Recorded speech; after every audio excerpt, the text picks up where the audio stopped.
I definitely know when that winter time is happening because my hands start looking like a crocodile skin. I'm sorry if you guys have to stare at literally the Sahara Desert of hands.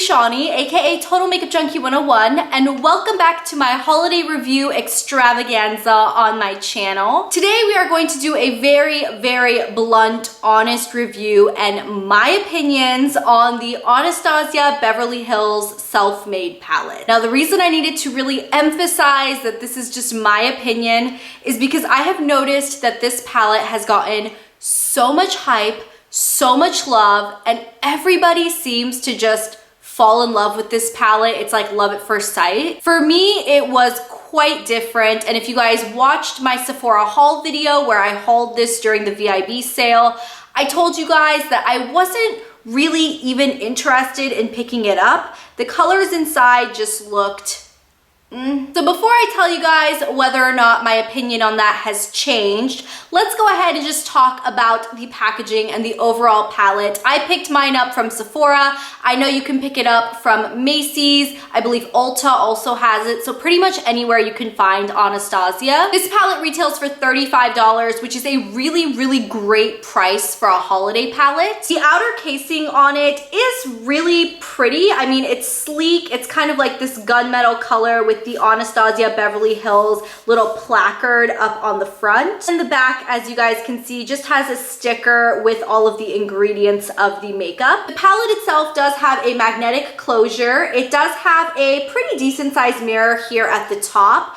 And then this is basically what you are getting inside. You are getting 14 shadows. Here at the bottom of the palette, you are getting a little double-ended brush, which is pretty nice. It has a fluffy crease brush on one side and kind of a flat, shorter brush on the other side. It's really rare that you would see an actually very usable brush in an eyeshadow palette. Now, in terms of the actual colors you are getting in the palette, some of these are in Anastasia's permanent line. Some of them I know have been in other palettes that she releases. And I believe some of them are exclusive to this palette as well. So you're getting a nice mix. In terms of finishes of the shadows that you're getting in this palette, most of them are shimmery, glittery, or metallic. The only two very true mattes that you are getting are these last two shades here. My number one gripe with this palette was that I looked at it and I felt very uninspired. Nothing about this palette really made me think, oh my goodness, I see so many different eye looks with it. That is purely a personal preference thing. I'm not trying to state that as fact, like, oh, you will definitely not like the colors in this palette.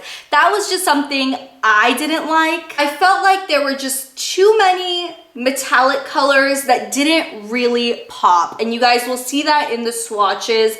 A lot of these colors, as beautiful as they look in the pan, some of them just don't pop, at least against my skin tone. So I'm just gonna go ahead and jump right into swatches of this entire palette, starting off with the top row. The first shade we have is Pink Champagne, Metallic Plum, Self-Made, Witchy, Blush, Blossom, and Buttery. You guys can see the pigmentation across the board is fairly good. None of them are really screaming at me as being amazing. The second shade, Metallic Plum, is really beautiful, and I do also love the first shade, which is Pink Champagne, but none of the other ones really look super unique. And here's the second row in the palette. First up, we have Deep Purple, Treasure, Hot and Cold, Sherbert, Isla, Spirit Rock, and Hot Chocolate. Now you guys can see this row, once again, nothing bad in the pigmentation or quality of it. I really love the first purple, which is Deep Purple, and of course I love the mint green, which is called Isla.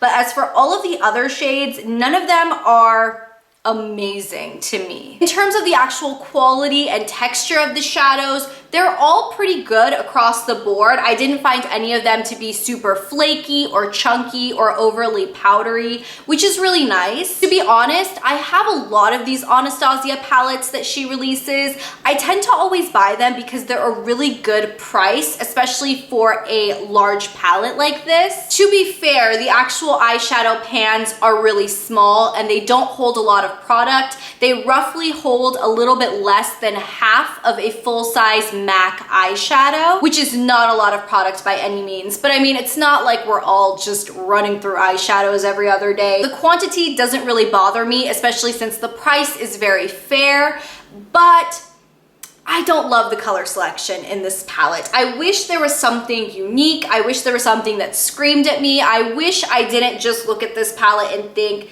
yeah, that looks like any other eyeshadow palette I have in my collection. There is a really good matte highlight, a nice matte chocolate brown. You have this kind of glittery black, but to be fair, the glitter specks don't really show up on the eye very well. And you have a pretty decent transition color right here called Sherbert. And I'm just here to give you guys my bluntly honest thoughts. And honestly, I look at it and I think, if I wasn't going to do this video, this product wouldn't be in my collection.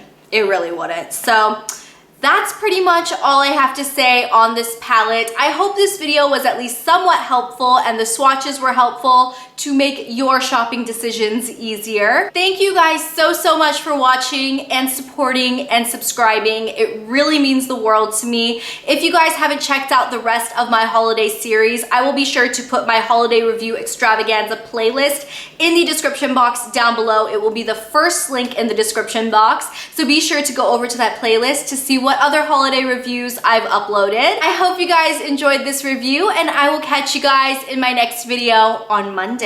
I will see you then. Bye! Seen at Ulta. I have not seen it at Sephora, but the Jaclyn Hill palette I have only seen. Luckily, Stila priced these very fairly in my opinion. This trio costs $20.